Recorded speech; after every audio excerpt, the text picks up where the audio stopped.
The all-new 2015 Chrysler 200 is the best car for you if you're a mid-size sedan shopper looking to make an emotional commitment. Oh, it'll carry 4 adults and a good amount of luggage, but its main mission is to put some sporty style in your life. So it trades an upright profile for coupe-like proportions and an airy cabin for the drama of a man cave cockpit. Is it the family car for you? I'm Chuck Giametta. Join me for a car preview video review of the 2015 Chrysler 200.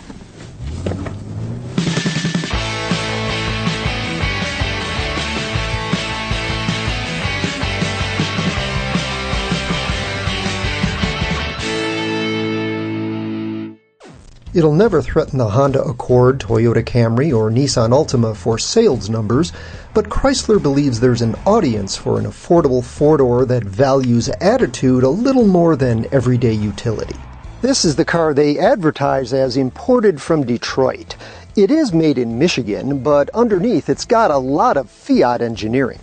It's essentially a stretched version of the Dodge Dart, a car that traces its origins to the Alfa Romeo Giulietta. Fiat, Alfa, Chrysler, Dodge, Jeep, Ram Truck, and for now Ferrari are all part of Fiat Chrysler Automobiles, or FCA. It's what happens when Chrysler goes bankrupt and the Italians take over. Still, the 200 doesn't look very European. The front end introduces the styling you'll see on lots of future Chryslers. Thankfully, it does without a trendy big mouth grille. The body is one of the longest in the class, and the wheelbase, the distance between the axles, is among the shortest. It's a trait shared with the Chevrolet Malibu and Buick Regal, and like them, the 200 is a little challenged for interior roominess. Like virtually everything in this class, the 200 is based on a front-wheel drive design, and its mainstay engine is a 4-cylinder. In this case, a Fiat-engineered 2.4-liter also found in the Dart and Jeep Cherokee and Renegade. About 70% of buyers will order it. But the 200 is among the decreasing number of mid-size cars to also offer a 6-cylinder engine. It's the Chrysler-designed Pentastar 3.6-liter installed in everything from minivans to the Dodge Durango. With either engine, your only transmission is a 9-speed automatic.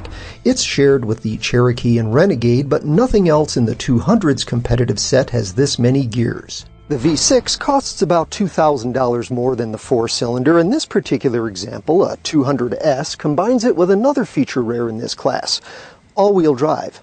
It's a $2,250 option available only with the V6 and only on the Sporty S and Luxury C models. This is essentially the same system used in the Cherokee. It operates in front-wheel drive and automatically transfers power to the rear tires only to get you moving on a slippery surface. In that sense, it doesn't contribute to dry road handling as does the all-wheel drive system in, say, the Subaru Legacy.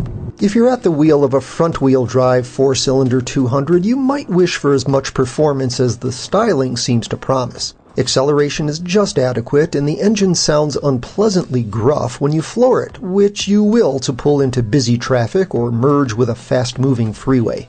The V6 actually has class-leading horsepower and won't leave you wanting for pickup, although getting the most of it means using lots of throttle here too.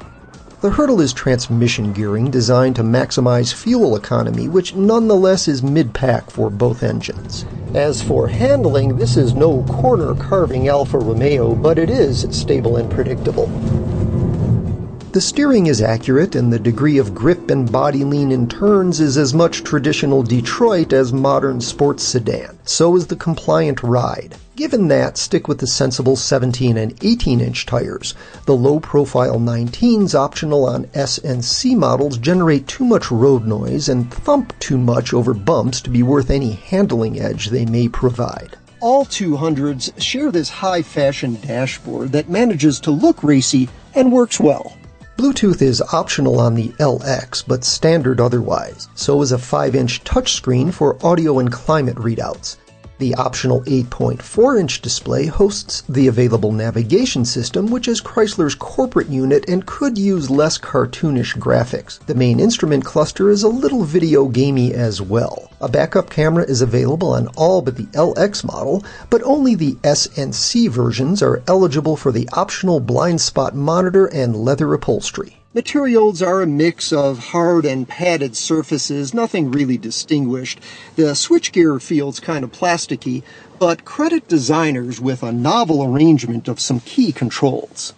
The gear shift is this rotary dial, and like the climate and audio controls and the electronic parking brake, it's on a flying buttress panel. There's storage space beneath, though it isn't terribly accessible. There's also a deep center console with a sliding cup holder panel. It's a balance of style and function the rest of the cabin doesn't really live up to. You sit low with the windowsills rising up and the roofline pressing down. It's a little claustrophobic for a family car, and creates some blind spots for the driver too. Knee room back here is okay, but there's a bit of that submerged feel in the rear seat too, and getting in and out is made more difficult by tight doorways. 14.5 cubic feet of cargo volume is below average for the class, but the trunk doesn't feel undersized. These hinges swing in to crunch your luggage, and there's really no handhold pull down. It's evidence of some corner cutting Chrysler apparently hopes you won't notice until after you've bought the car.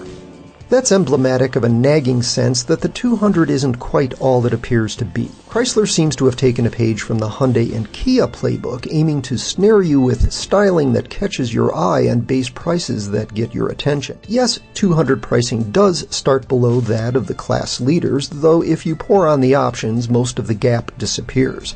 Our V6 200S with all-wheel drive, navigation, backup camera, blind spot detection, black 19-inch alloy wheels, and other goodies listed for just over $34,000. There's a reason the Accord, Camry, and Altima are such huge sellers.